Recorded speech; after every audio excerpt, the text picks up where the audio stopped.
یہ ارشاد فرمایا کہ قیامت کے روز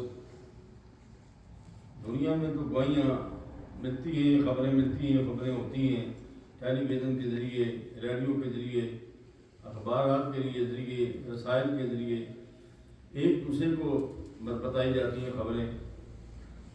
یہ ذرائع ہیں، فضائل بلاغ اس طرح دنیا میں چلتے ہیں. اور بھی ذرائع ہیں. پہلے زمانے میں تار دی جاتی تھی، تار بڑا مشکل کام تھا. کوئی فوت ہو جاتا یا کوئی ایسی کوئی خبر ہوتی تو چند حروف لکھنے پڑتے، لکھانے پڑتے، چند حرفوں کے ہر حرف کے بدلے میں پیسے دینے پڑتے تھے. وہ مشکل کام تھا. ٹیلی فون کا ذریعہ کوئی نہیں تھا، تو یہ ذرائع تھے خبر پہنچانے کے. دور میں نکلنا چاہتا. اللہ تبارک و تعالیٰ نے اس آیت پاک میں ارشاد فرمایا قیامت کے روز بھی خبریں دی جائے گی.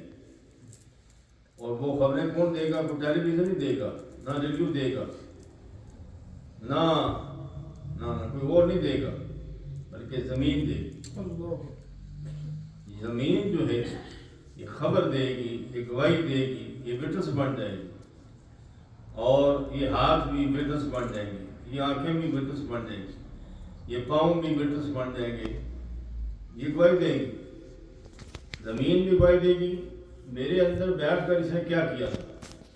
جو کیا ہے انسان کو پتہ ہوتا، آنے کو پتہ میں کیا کر رہا ہوں، یہ کیا کر چکا ہوں. اس سے مجھے باخبر ہونا چاہیے کہ نہیں. تو زمین جو ہے وہ کہے گی یا اللہ اس نے فلاں جگہ بیٹھ کر قرآن مجید اگر پڑھا تھا تو کہے گا قرآن میرا بند ہو گیا. قرآن مجید پڑھا تھا تو کہے گا قرآن مجید پڑھتا تھا میرے اوپر بیٹھ کر. زمین گواہی دے گی. سبحان اللہ.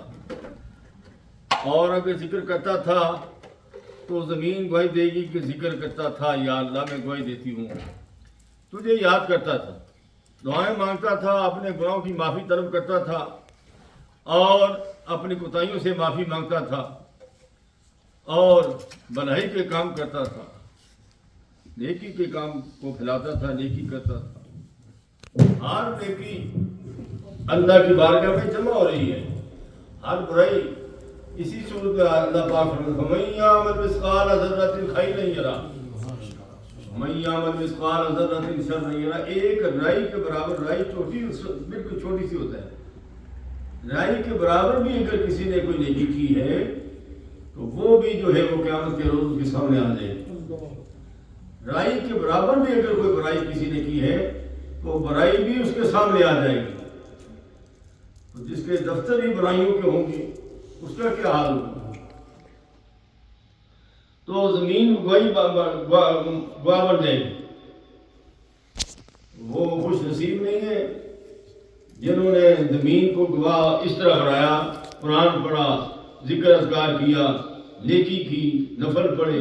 وہ مسلح گواہی دے گا، وہ گھر گواہی دے گا، وہ مسجد گواہی دے گی، مسجد وٹنس بن جائے گی.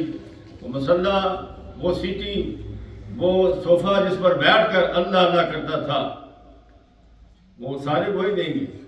آپ کہیں گے یہ تو ساری چیزیں فنا ہو جائیں گی.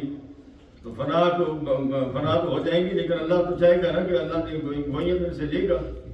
وہ پیدا کرنے والا ہے. ہمیں تو دوبارہ پیدا ہوں گے، ہمیں بھی تو اللہ پاک زندہ کرے گا. ہڈیاں ختم ہو چکی ہوں گی، جسم ختم ہو چکا ہوگا. سرکار نے فرمایا صلی اللہ علیہ وسلم نے کہ ریڑھ کی ہڈی انگلش میں کی کہتے ہیں ریڑھ کی ہڈی پیچھے ہوگی، بیک بون ہے، یہ باقی رہتی ہے انسان کی قبر میں. باقی سارا جسم ختم ہو جاتا ہے الا ماشاء اللہ. نہیں کوئی اور کہتے ہیں جس گھر پہ انسان سارا کھڑتا ہو وہ ساری باڑی اتنے بنی ہوئی، اس تو بغیر بندہ کچھ بھی نہیں. وہ سڑی نہیں، باقی ساری سڑ جیسی. وہ مٹی نہیں کھاتی اس کی، وہ باقی رہتی. سرکار فرماتے دیکھو نا تو کتنے صدیاں پہلے انہوں نے فرمایا تھا وہ ہڈی باقی رہتی، باقی جسم ختم ہو جاتا. لیکن الا ماشاء اللہ کچھ جسم جو ہے قائم اور دائم رہتے. اب تو گواہی جو ہے سعودی عرب سے بھی آئی ہے. سعودی عرب میں قبریں جو ہیں وہ کچھ عرصے کے لیے بنائی جاتی ہیں ان میں وہاں پہ کیمیکل لگایا جاتا ہے، ان کے جسم ختم ہو جاتے ہیں بندے کے، پھر ان کو ہڈیوں کو اکٹھا کر کے جہاں وہ مناسب سکتے ہیں وہاں جہاں انہوں نے جگہ بنائی ہوئی ہے۔ ایک قبر انہوں نے ایک آدمی کو دفن کیا، اور ایک قریب زمانے کی بات ہے، یہ ٹیلی ویژن پر یا میڈیا پر میں نے دیکھا سنا، جھوٹ نہیں ہے، بالکل صحیح۔ انہوں نے جب اس قبر کو ختم کرنے کے لیے دیکھا، کھول کر دیکھا، تو وہ جسم بالکل قائم تھا، جتنے وہ مدد رکھتے ہیں 6 مہینے سال، جتنے مدد جسم کو رکھتے ہیں جو انہوں نے مدد مقرر کی ہوئی ہے، تو وہ اسی طرح قائم تھا۔ انہوں نے قبر بند کر دی، پھر انہوں نے جو کچھ لگانا تھا کیمیکل لگائے، اس کے بعد پھر 6 مہینے بعد یا جتنا عرصہ انہوں نے رکھا تھا 6 مہینے کے بعد پھر قبر کھولی تو اسی طرح ٹھیک تھی، جسم بالکل قائم تھا۔ اور پھر انہوں نے اسی طرح کیمیکل لگا کر اس قبر کو بند کر دیا، تو دوسری مرتبہ انہوں نے تیسری مرتبہ ایسا کیا تو انہوں نے کہا اس قبر کو چھوڑ دو، چونکہ وہاں سب تحریر ہوتا ہے کہ یہ کس کی قبر ہے، کون ہے، کہاں رہتا تھا، کہ نام اس کا کیا ہے، سارا اتنا یہاں بھی ہوتا ہے۔ تو پتہ کرایا ان کے گھر والوں سے کہ یہ کیا کرتا تھا، میں نے کہا جی یہ قرآن مجید ہمیشہ پڑھتا تھا، قرآن کی برکت سے قبر نے مٹی نے نہیں کھایا اس کو، قرآن ایسی نعمت ہے، بعد میں بندہ سمجھتا تو کچھ نہیں ہے، نہیں یہ کتاب نہیں ہے، یہ اللہ کا کلام ہے، یہ تو کتابی شکل میں ہے، یہ اگر کتاب سے نکل لی جائے تو پھر بھی قرآن بھی ختم نہیں ہوگا، کتابیں ختم نہیں کر دی جائے، دنیا بھر کی کتابیں ختم کر دی جائیں تو قرآن نہیں ختم ہوگا۔ قرآن کو اللہ پاک نے قائم دائم رکھنا ہے اور سینے میں موجود رہنا۔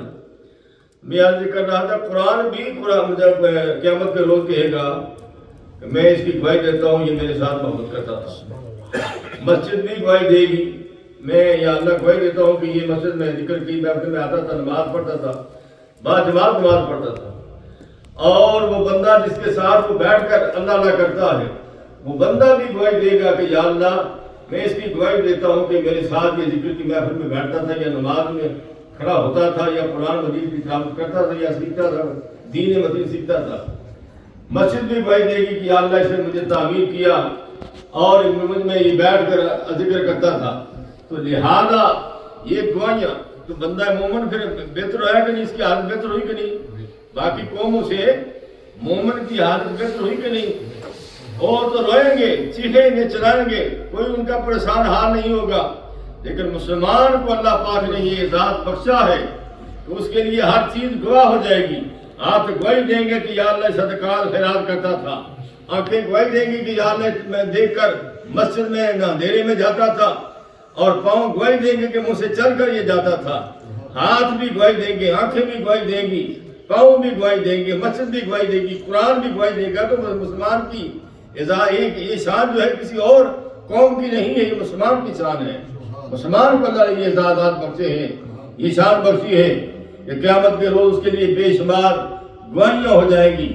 اور حضور نے فرمایا، سرکار نے فرمایا صلی اللہ علیہ وسلم نے کہ قبر میں، وہ تو قیامت کی ہے، قبر میں سب سے مشکل ترین، حضرت عثمان غنی قبر میں جب دیکھتے تھے قبرستان کو تو رونا شروع کر دیتے تھے۔ کسی نے پوچھا آپ یہ قبروں کو دیکھ کر یا قبر کے اوپر کھڑے ہو کر کیوں بہت زیادہ روتے ہیں؟ تو فرمانے لگے اس لیے کہ میرے نبی صلی اللہ علیہ وسلم نے فرمایا سب سے مشکل ترین گھڑی جو ہے پہلی منزل و قبر ہے۔ بندہ مومن اگر قبر میں کامیاب ہو گیا، اس کے سوالوں کے جواب دے دیے، پھر وہ آخری ساری منزل اس کے لیے آسان ہو گئی، پھر وہ جہنم میں نہیں جائے گا بلکہ جنت میں جائے گا۔ میں یہ کر رہا تھا قبر میں سورہ ملک پڑھنے والا رات کو، حضور نے فرمایا رات کو پڑھنے والا سورہ ملک، اللہ پاک قبر میں سورہ ملک کو زبان بھی عطا فرمائے گا بولنے کی، آنکھ بھی عطا فرمائے گا، وہ کھڑی ہو جائے گی، جہاں سے فرشتے جو ہے عذاب دینے والے داخل ہوں گے آگے کھڑی ہو جائے گی، کہے گی نہ اس کو نہ عذاب دینا، یہ مجھے میری تلاوت کیا کرتا تھا۔ سورہ ملک قبر میں سفارشی بن جائے گی اور قبر کے عذاب سے بچا لے گی۔ مسجد قرآن، اللہ کے نبی نے فرمایا قرآن جو ہے شافع مصطفیٰ ہے، اس کی شفاعت کبھی قبول کی جائے گی، اور مسجد کا حصہ جہاں جہاں ذکر کرتا تھا، یہ ساری کی ساری جو ہے گواہیاں بندہ مومن کے لیے ہیں، کسی اور قوم کے لیے نہیں ہے۔ لہذا الحمدللہ ثم الحمدللہ بندہ مومن کو اللہ پاک نے یہ اعزازات بخشے ہیں اور یہ خوش نصیبی نصیب فرمائی ہے کہ بندہ عموماً جو ہے وہ ان کاموں کو کر کے اللہ کی بارگاہ میں سرخرو ہوتا ہے جی. کوئی اس لیے سرکار نے فرمایا کسی وقت بھی دعا کا کوئی ٹائم ہو سکتا ہے قبولیت کا، کسی وقت بھی، کوئی ضروری نہیں ہوتا کہ ہر وقت ہی قبولی کا دعا ہو، قبولی کا وقت ہو. تو اس لیے کسی اپنے اپنے بچوں کو، بچیوں کو، جانوروں کو، حیوانوں کو بد دعا نہ دو. بد دعا جانوروں کو، اپنے بچوں کو، بچیوں کو نہ دو، کسی کو بھی بد دعا نہ دو، کیونکہ ہو سکتا ہے کہ وہ قبولیت کا وقت ہو تو اللہ تبارک و تعالیٰ قبول فرما لے تو اس کا بیڑا گرک ہو جائے. ایسا نہ کریں بلکہ دعا ہی دیں، بد دعا نہ دیں بلکہ دعا ہی دیں کہ یا اللہ اس بچے کی خیر ہو، اس کو ہدایت ملے، اس کو راہ مستقیم ملے. اللہ کی بارگاہ میں دعا کرنی چاہیے. اللہ تبارک و تعالیٰ ہم سب کو سچا سچا مسلمان بنائے. بڑا افسوس لگتا ہے اتنے عرصے سے ہم یہ محفل ذکر کر رہے ہیں، ساتھی جو ہیں ہمارے ساتھ تعاون نہیں کرتے اور بھاگنے کی کوشش کرتے ہیں، حالانکہ کوئی کام نہیں ہوتا. یہ آجی مدد صاحب محمود سے ایوب صاحب سیدھا سادہ جب بتا سی بالکل سیدھا کوٹ پایا ہوا جناب، اتوں آستے آستے آستے آستے چلنا چلنا جناب مسجد جا جاتا سی. دیکھو فوت ہو گئی، پاکستان جا کے فوت ہوئے. کو پتہ ہوتا ہے انسان کو، وہ یہاں سے تیاری کر کے گئے تھے کہ میں پاکستان جا کے مرنا میں نہیں، پتہ ہی نہیں تھا ان کو. جانا ان کو ان کی موت آ گئی، فوت ہو گئی.